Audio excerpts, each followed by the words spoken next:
चलो मानता हूँ उस रात में शराब के नशे में था, लेकिन इसे इसे अपने कमरे का दरवाजा खुला रखकर सोने की क्या जरूरत थी? अभिनव ने अपने आप से कहा। वो अभी भी अनन्या के कमरे के बाहर खड़ा था। उसे पता था कि उसे बाकी कमरों में भी कोई जगह नहीं मिलने वाली है, इसलिए जहाँ इस घर के नौकर सोया करते थे, अभिनव वहां चला गया। वहां उसे किस्मत से एक बिस्तर खाली मिला और अभिनव उस पर जाकर सो गया। अभिनव को कब नींद लगी और कब सुबह हो गई उसे पता ही नहीं चला। वो जल्द से जल्द तैयार हुआ और AK प्राइवेट लिमिटेड पहुंच गया। जैसे ही वो कैब से बाहर निकला तो सबसे पहले उसकी नजर सनी पर पड़ी।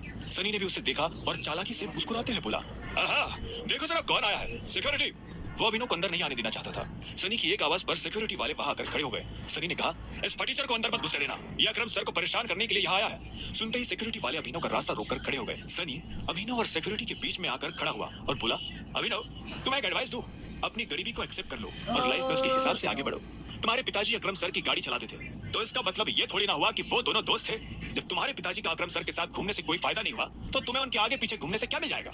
सनी की बात सुन अभिनव को गुस्सा आ रहा था। वो सनी की बदतमीजी से तंग आ गया था। वो चाहता तो उसे मुक्के से जवाब दे सकता था, लेकिन उसने अपना फोन निकालना बेहतर समझा। वो अकरम को फोन मिलाने वाला था, पर इससे पहले कि वो अकरम को फोन मिला पाता, इतने में एक सुंदर सी लड़की काली स्कर्ट और सफेद शर्ट में उसकी तरफ चली आ रही थी। उसने आते ही सिक्योरिटी वालों से कहा, तुम लोग जा सकते हो, ये मेरे साथ है। इतना कहकर उसने अभिनव की तरफ देखा। ये देख सनी के होश उड़ गए। उस दिन पार्टी में और अब यहाँ भी अभिनव ने सनी को गलत साबित कर दिया था। इससे पहले कि वो कुछ कह पाता, अकरम की सेक्रेटरी जेनी ने उसे शांत रहने का इशारा कर दिया था। अभिनव को सनी के चेहरे पर छाया मातम देखकर काफी खुशी हो रही थी। वो मुस्कुराया और जेनी के साथ निकल गया। आपको अकरम ने बताया कि मैं यहाँ क्यों आया हूँ? ये सुनते ही जेनी के कान खड़े हो गए। अभिनव जैसा आदमी जो यहाँ नौकरी के लिए आया था, वो अकरम को अकरम कहकर बुला रहा था। जेनी ने इस सवाल का कोई जवाब नहीं दिया। उसने अपने ऑफिस का दरवाजा खोला और अंदर चली गई। अभिनव भी उसके पीछे पीछे अंदर आया और बोला, तुमने मेरे सवाल का जवाब नहीं दिया, सॉरी। जेनी ने कहा। जेनी ने जिस तरह से सॉरी कहा, अभिनव को समझ आ गया था कि वो उसे पसंद नहीं करती थी। जेनी ने इतने में अपनी टेबल पर रखा एक पेपर उठाया और अभिनव की तरफ बढ़ा दिया।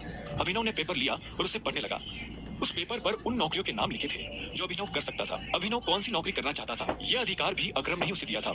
अभिनव उस लिस्ट को तो देख ही रहा था, लेकिन साथ ही उसकी नजर जेनी पर भी थी, जो कब से उसे घूरते हुए देखे जा रही थी। पर अभिनव ने उस पर ध्यान नहीं दिया। इसके बजाय उसने लिस्ट पर अपना ध्यान लगाया और देखा कि उसमें कुछ नौकरियों के ऊपर स्टार बना हुआ था। उसने जेनी को देखा और बोला, ये यहाँ स्टार क्यों बना? ये स्टार इसलिए बना है क्योंकि इन पोजीशंस पर हमारे पास ऑलरेडी कोई ना कोई काम कर रहा है और हम इन पर नई भर्ती नहीं ले रहे। तुम चाय लेना पसंद करोगे या कॉफी?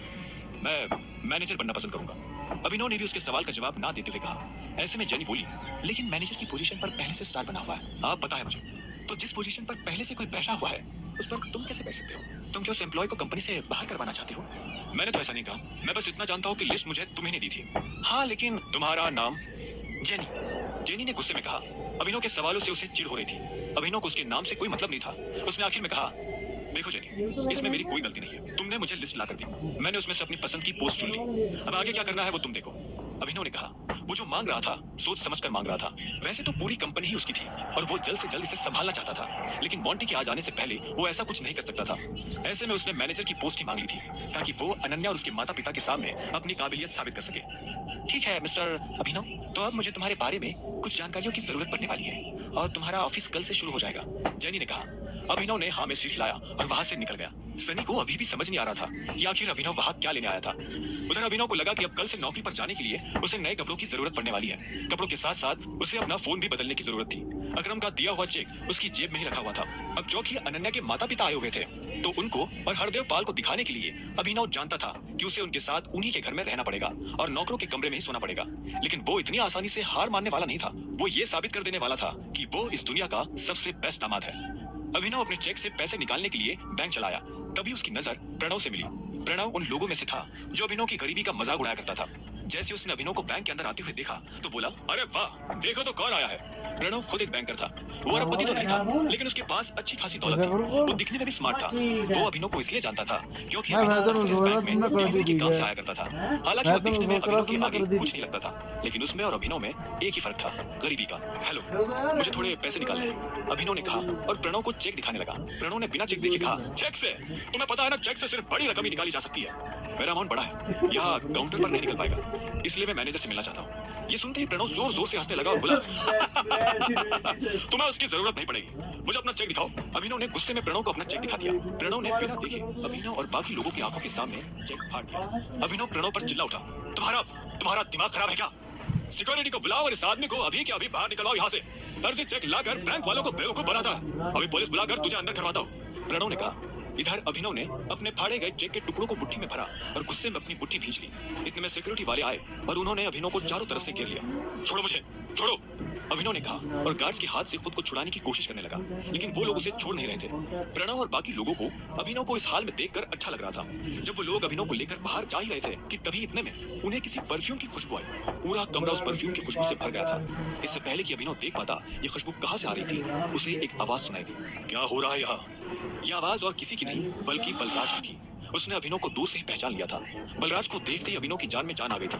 अब कोई उसका कुछ नहीं बिगाड़ सकता था। प्रणव ने बलराज की तरफ देखा और बोला, सॉरी सर, मुझे पता नहीं था कि आप इस तरह यहाँ आ जाएंगे। मैं तो बस इस आदमी को फर्जीवाड़ा करने से रोकने की कोशिश कर रहा था। ये सुन बलराज ने अभिनव को ऊपर से नीचे तक देखा और फिर गार्ड्स की तरफ देखते हुए बोला, छोटू से, बलराज ने कहा और मैनेजर के कैबिन की तरफ बढ़ने लगा। उसने पलटकर अभिनव को भी अपने साथ आने का इशारा किया।